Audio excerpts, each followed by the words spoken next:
Hi everyone, welcome back to my channel and this page. तो आज मैं फिर से एक नए टॉपिक के साथ, आई होप कि लास्ट की जो क्लासेस अभी हमारी हुई है वो काफ़ी अच्छे से आपको समझ आया हो। नहीं आया तो मुझे आप प्लीज़ बताएं। अच्छा, आज हम करेंगे how to find out subject, object, preposition and T of W का मतलब है टाइम ऑफ वर्ड, जो कि हमने लास्ट क्लास में इसकी डेफिनेशन पढ़ी थी। फ्रॉम अ सेंटेंस, एक वाक्य के अंदर से हमें ये सब कैसे फाइंड आउट करना है इस क्लास में मैं आपको ये बताऊंगी। और अगर हमारा ये टाइमली कंप्लीट हो जाता है तो एक और टॉपिक है जो मैं आपको कराने वाली हूँ। तो चलिए इसको स्टार्ट करते हैं। अब हेडिंग तो ये है, मैं एक सेंटेंस लिखने जा रही हूँ। सेंटेंस है, राम के पिताजी, जिनको हिंदी में समझ आ रहा है बहुत अच्छी बात है। एक एग्जाम्पल मैं इंग्लिश में भी देने वाली हूँ, तो दोनों के लिए ही बेटर रहेगा कि जो हिंदी में समझ पा रहे हैं और जो इंग्लिश में समझ पा रहे हैं, दोनों के लिए ही मैंने यहाँ पे एग्जाम्पल दिए हैं। राम के पिताजी दिल्ली में मेरे भाई के साथ थे। देखिए, इसे कहते हैं सेंटेंस। ये एक प्रॉपर सेंटेंस है। अब इस सेंटेंस के अंदर आपको क्या क्या चीज़ें फाइंड आउट करनी आनी चाहिए। तो सबसे पहले हम करेंगे सब्जेक्ट फाइंड आउट। सब्जेक्ट का मैंने डेफिनेशन आपको लास्ट क्लास में बताया था कि वाक्य में किसी का नाम या जिसके बारे में बात हो रही हो। तो चलिए फाइंड करते हैं। यहाँ लिखा है, राम के पिताजी दिल्ली में मेरे भाई के साथ थे। यहाँ पे किसके बारे में बात हो रही है? यहाँ पे राम एक नाम है और पूरे सेंटेंस में दूसरा कोई नाम नहीं है, बट यहाँ पे राम के साथ कोई रिश्ता जुड़ा है, क्योंकि राम अकेला नहीं है। राम के बारे में बात नहीं हो रही, राम के पिताजी के बारे में बात हो रही है, जो कि कहाँ पर है? दिल्ली में। और किसके साथ है? मेरे भाई के साथ थे। तो मैं अभी सर्कल कर रही हूँ। ये जो राम के पिताजी है, ये है आपका सब्जेक्ट।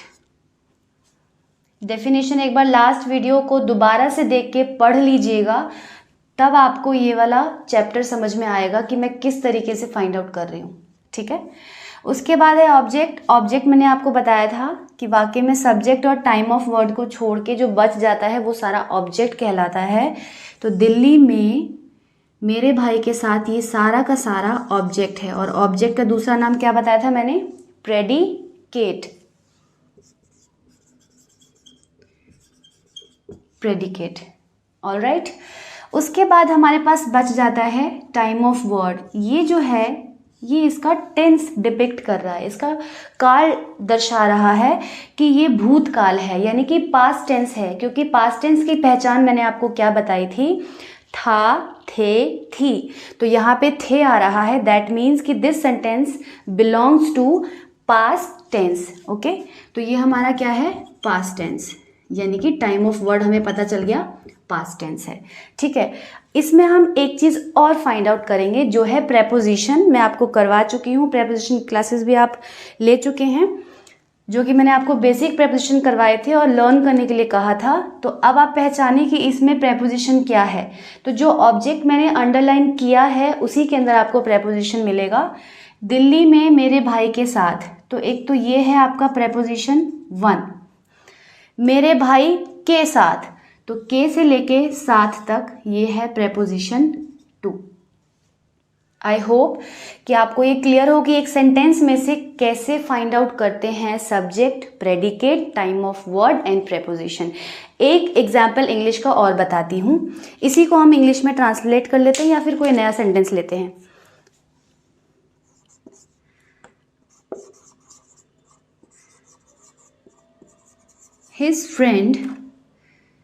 His friends are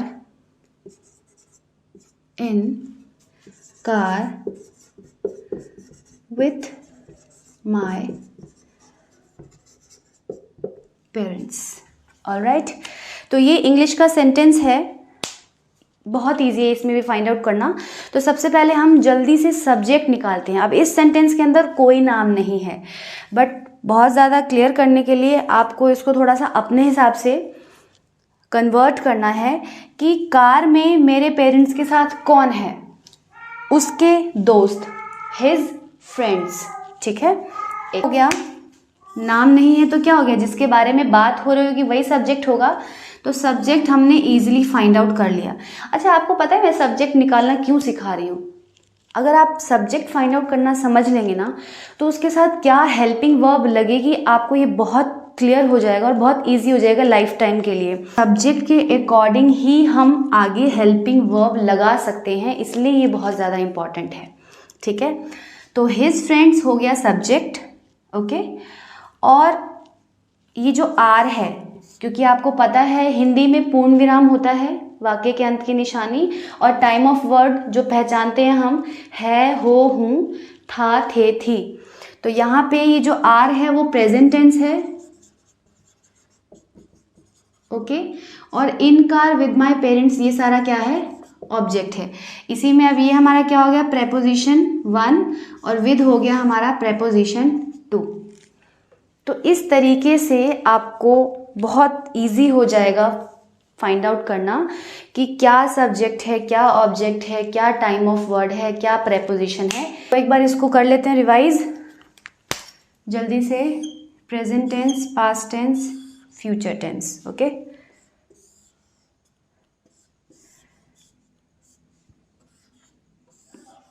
देखिए ये टेबल नंबर 2 है। टेबल नंबर 2 बहुत ही इंपॉर्टेंट टेबल है, ओके।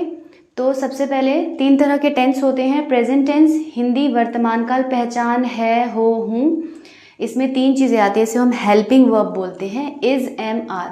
और मैंने ये बता रखा है आपको कि इज किसके साथ आएगा, एम किसके साथ आएगा, आर किसके साथ आएगा।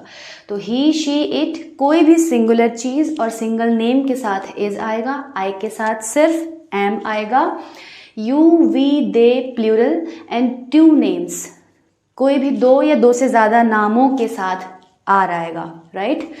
पास्ट टेंस भूतकाल था, थे, थी, इसमें 2 चीज़ें आती हैं, was and were. He, she, it singular एक नाम के साथ was, you, we, they 2 names, and plural के साथ वर। फ्यूचर टेंस भविष्यकाल होगा, होगी, होंगे पहचान है इसकी, will be and shall be. Will be आता है सबके साथ, शेल बी आता है आई एंड वी के साथ। तो ये जो है आज का टॉपिक जिसमें